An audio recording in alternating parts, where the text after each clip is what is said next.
Question అడుగుదాం అనుకుంటున్నాను మిమ్మల్ని. ఒకవేళ మీ పార్టీ కార్యకర్తలే ఈ జిల్లానే కాదు ఏ జిల్లాలో అయినా మీ భార్య కార్యకర్తలే ఏమైనా మిస్టేక్ చేస్తే మీరు ఎలా రెస్పాన్సిబిలిటీగా ఉంటారు? పక్క పార్టీతో కాదు, మీ పార్టీలో ఏదైనా తప్పు జరిగితే వాళ్ళని మీరు ఎలా శిక్షిస్తారు అని నేను తెలుసుకోవాలనుకుంటున్నాను సార్. ఎందుకంటే పక్క పార్టీ వాళ్ళనైతే మనం శిక్షించవచ్చు, మీ పార్టీలో మీరు ఎలా రెస్పాన్సిబిలిటీగా ఉంటున్నారో నేను తెలుసుకోవాలనుకుంటున్నాను. వీళ్ళందరూ కూడా అదే తెలుసుకోవాలనుకుంటున్నారు. ఒక్కసారి చెప్తే మా కోసం. జై హింద్.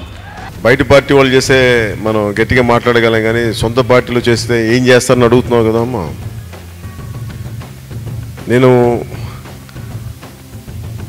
నాకు తప్పు చేస్తే నన్ను నేనే క్షమించుకోను, అలాంటి బయట వాళ్ళని ఎలా క్షమిస్తాను? ఎందుకంటే పార్టీని ఇందాక మీరు మీటింగ్లో లేరు, మీటింగ్లో లేకపోతే ఈ సమస్య ఉంది. మీరు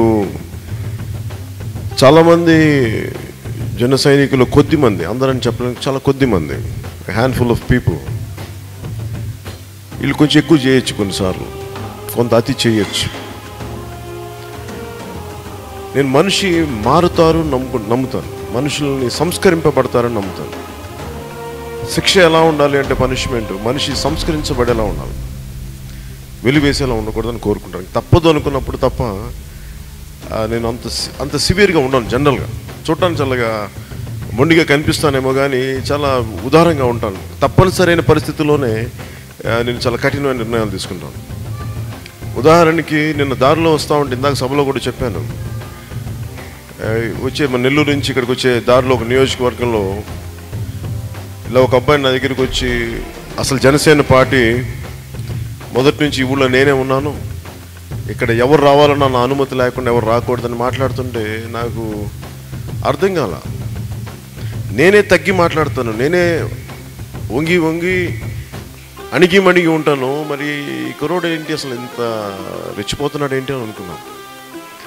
నేను అదే చెప్పాను, నా బలం మీద నువ్వు ఎదిగి నన్ను క్వశ్చన్ చేస్తున్నావు ఏంటి నువ్వు? ఎందుకంటే నువ్వు ఎవరు రాకూడదు అనుకుంటే ఎట్లా పార్టీలోకి?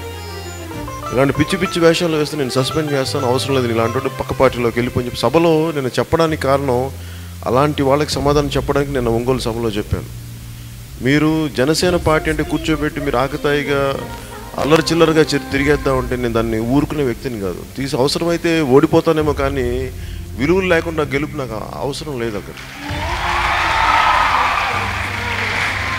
ఎందుకంటే గెలవడం కోసం నేను అడ్డదారులు తొక్కను. అడ్డదారులు తొక్కడం వల్ల విలువలు పతనం అయిపోతున్నప్పుడు నేను తీసుకురావాలనుకుంటున్న మార్పు రాదు. అందుకే నేను అడ్డదారులు తొక్కాలి అనుకుంటే నేను అసలు ఈ పార్టీ చాలా ఈజీగా అయిపోయింది. అది ఈ ప్రజా పోరాట యాత్ర నేను మధ్యలో 2-3 సందర్భాల్లో ఎక్కువ సమయం దేనికి తీసుకున్నాను, నిధులు లేక. ఇంతమంది నా సిబ్బందిని తీసుకురావాలంటే ఒకసారి నిధులు లేక ఆప్ చేశాను. 10 రోజులు 15 రోజులు మళ్ళీ నిధులు కొంతమంది స్నేహితులతో అడిగి, కొంతమంది సపోర్టర్స్ హెల్ప్ తీసుకొని.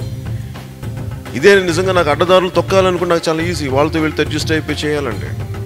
ఎందుకంటే నేనున్నది మార్పు తీసుకురావడానికి, అంచెలంచెలుగా మార్పు తీసుకురావడానికి నేనున్నాను. అందువల్ల అలాంటి పార్టీ ఇంటర్ డిసిప్లిన్ని చాలా బలంగా పాటిస్తాను.